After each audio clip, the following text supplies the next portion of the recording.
আপনার সাথে কি কখনো এমন হয়েছে যে আপনি এক রুম থেকে অন্য রুমে গেলেন, তারপর আপনি ভুলেই গেলেন যে আপনি এই রুমে আসলে কি কাজের জন্য এসেছিলেন? আসলে আমরা যখন কোনো ডোরওয়ে বা দরজা অতিক্রম করি তখন আমাদের কিছুটা মেমোরি ব্রেন থেকে মুছে যায়, এজন্যই এমনটা হয়। তো বন্ধুরা, আশা করি সবাই ভালো আছেন। আজকের ভিডিওতে আপনাদের জন্য এমনই দারুণ কিছু সাইকোলজিক্যাল টিপস নিয়ে এসেছি, যেগুলো জানলে আপনার ভালো তো লাগবেই, পাশাপাশি এই টিপসগুলো আপনি আপনার দৈনন্দিন জীবনে কাজে লাগিয়ে বিভিন্ন সমস্যার সমাধানও করতে পারবেন। নাম্বার 1, আপনি কি জানেন একটা 90 মিনিটের হরর মুভি দেখলে প্রায় 113 ক্যালোরি বার্ন হয়, যা 30 মিনিট জগিং করার সমান। নাম্বার 2, জিপিএস বা গ্রামার পেডেন্টি সিনড্রোম হলো এক ধরনের সাইকোলজিক্যাল কন্ডিশন, যেখানে আক্রান্ত ব্যক্তি গ্রামার মিস্টেকগুলোকে ধরতে থাকে। তারা কথা বলার সময় অন্যের ভুল ধরিয়ে দেয় আর প্রোনাউন্সিয়েশন ঠিক করতে বলে, কিন্তু এটা তারা ইচ্ছাকৃতভাবে করে না, কারণ এটা তাদের অভ্যাসে পরিণত হয়েছে।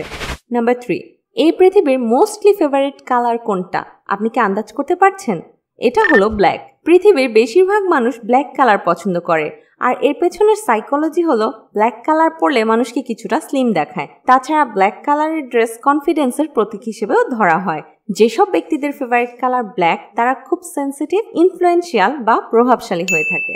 নাম্বার 4, আপনি কি জানেন আমাদের লাইফের বেস্ট মোমেন্টগুলো একসময় আমাদের দুঃখের কারণ হয়ে দাঁড়ায়? সাইকোলজি বলে আমরা আমাদের লাইফের বেস্ট মেমোরিগুলো মনে করে এটা ভাবতে থাকি যে এই মোমেন্ট আর কখনোই ফিরে আসবে না, আর এটা ভেবে আমরা দুঃখী হয়ে যাই। ছোটবেলায় আমরা কত খেলাধুলা করতাম, মজা করতাম, এসব আমরা এখন চাইলেও করতে পারি না, এটা ভেবে আমিও দুঃখী হয়ে যাই।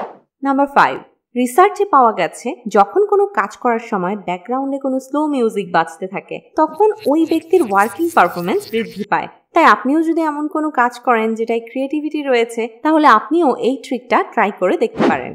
6, আপনি কি জানেন সবচেয়ে অ্যাট্রাকটিভ কালার কোনটি? আপনি যদি কোনো পার্টিতে বা কোনো মিট আপে কাউকে অ্যাট্রাক্ট করতে চান, তাহলে আপনি কোন কালারের ড্রেস পরবেন? এর উত্তর হলো রেড। ইউনিভার্সিটি অফ ম্যানচেস্টারের রিপোর্ট অনুযায়ী রেড কালার হলো the official colour of attraction, আর এই কালার খুব সহজেই মানুষের নজর কাড়ে। 7, সাইকোলজি অনুসারে প্রতি বছর প্রত্যেকটা ব্যক্তির মাইন্ডে এমন 4টি আইডিয়া অবশ্যই আসে যা তাকে ফিউচারে মিলিয়নিয়ার বা বিলিয়নিয়ার বানাতে পারে। আর হ্যাঁ, এই আইডিয়াটা কিন্তু আমাদের সবার মাথায় আসে, কিন্তু 1 বা 2% মানুষই মিলিয়নিয়ার বা বিলিয়নিয়ার হতে পারে, কারণ তারা সেই আইডিয়াকে ভালো মতো বুঝতে পারে, সেটার জন্য প্রচুর হার্ডওয়ার্ক করে আর লাইফে ইমপ্রুভ করে।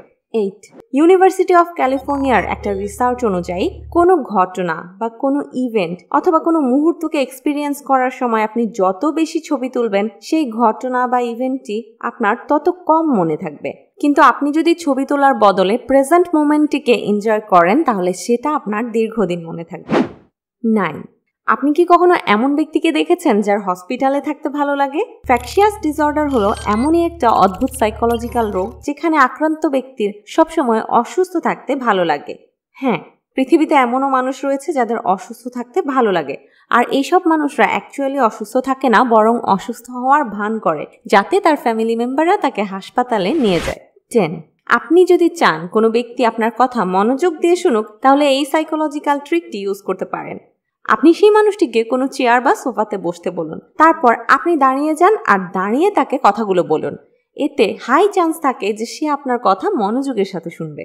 11, আপনার সাথে কি এমন হয় যে বাসায় কোথাও তালা লাগিয়ে যাওয়ার পর আপনার মনে হতে থাকে, আমি কি ঠিক মতো তালা লাগিয়েছি? আমি কি গ্যাসের লাইন অফ করেছি? আমি কি ফ্যানের সুইচ অফ করেছি? তাহলে আপনি এই ট্রিকটা ইউজ করতে পারেন। আপনি যখন বের হওয়ার সময় সুইচ অফ করবেন, গ্যাস অফ করবেন বা তালা লাগাবেন, তখন নিজের মাইন্ডে একটা র্যান্ডম ওয়ার্ড মনে করুন, যেমন সবুজ বিড়াল। এটা শুধু এক্সাম্পল হিসাবে বললাম, আপনি যে কোনো ওয়ার্ড ইউজ করতে পারবেন।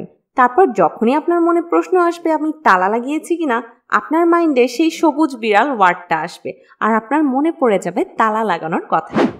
12, একটা সাইকোলজিক্যাল স্টাডি থেকে জানা গেছে মানুষ যখন ঘুমিয়ে থাকে তখন তার আশেপাশের পরিবেশে যা চলতে থাকে সেটা তার স্বপ্নের মধ্যেও এসে পড়ে। যেমন আপনি এমন কোনো জায়গায় ঘুমাচ্ছেন যেখানে টিভি চলছে আর টিভিতে যুদ্ধের দৃশ্য দেখানো হচ্ছে, তখন আপনার মাইন্ড স্বপ্নের মধ্যে আপনাকে যুদ্ধের দৃশ্য দেখিয়ে দিতে পারে।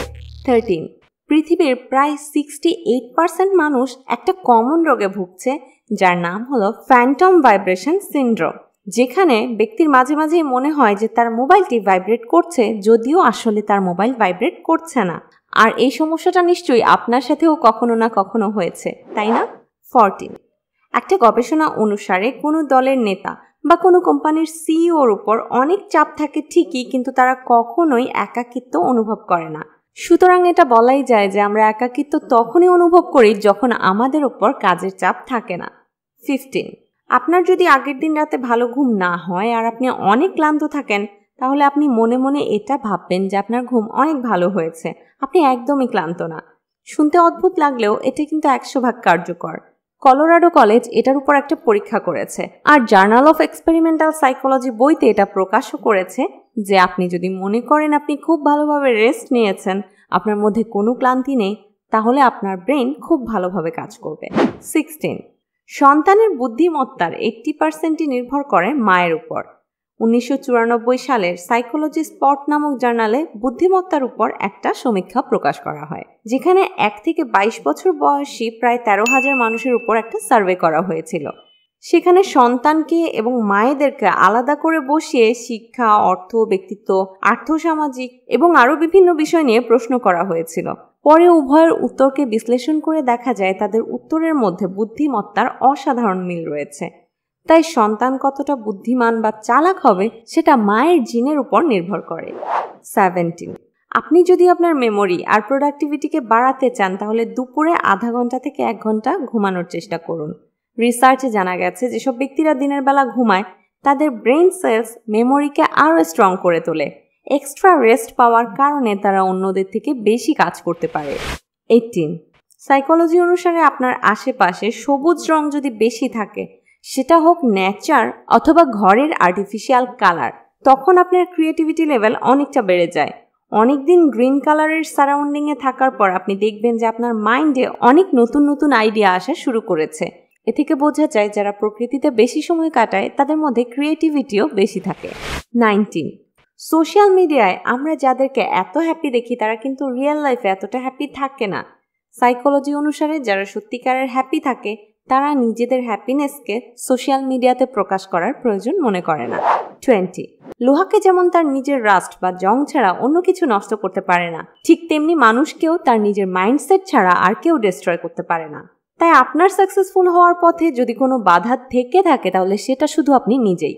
আপনি যদি আপনার নিজের থটসকে, নিজের ব্যাড হ্যাবিটগুলোকে কন্ট্রোল করতে পারেন, তাহলে আপনাকে সফল হওয়ার পথে কেউ আটকাতে পারবে না। তাই সবসময় পজিটিভ চিন্তা করুন, পজিটিভ মাইন্ডসেট অ্যাচিভ করার চেষ্টা করুন। আশা করি আজকের টিপসগুলো আপনাদের ভালো লেগেছে, আর যদি ভালো লেগে থাকে তাহলে লাইক করবেন, কমেন্ট করবেন, বেশি বেশি করে আপনার বন্ধু, পরিবার, কাছের মানুষদের সাথে শেয়ার করবেন। সাইকোলজি রিলেটেড দারুণ দারুণ সব তথ্য, বিভিন্ন টিপস, পরামর্শ আর জীবনমুখী নানা সমস্যার সমাধান জানার জন্য আমাদের চ্যানেলটিকে সাবস্ক্রাইব করে বেল আইকন প্রেস করে রাখুন এখনই। সবাই ভালো থাকবেন।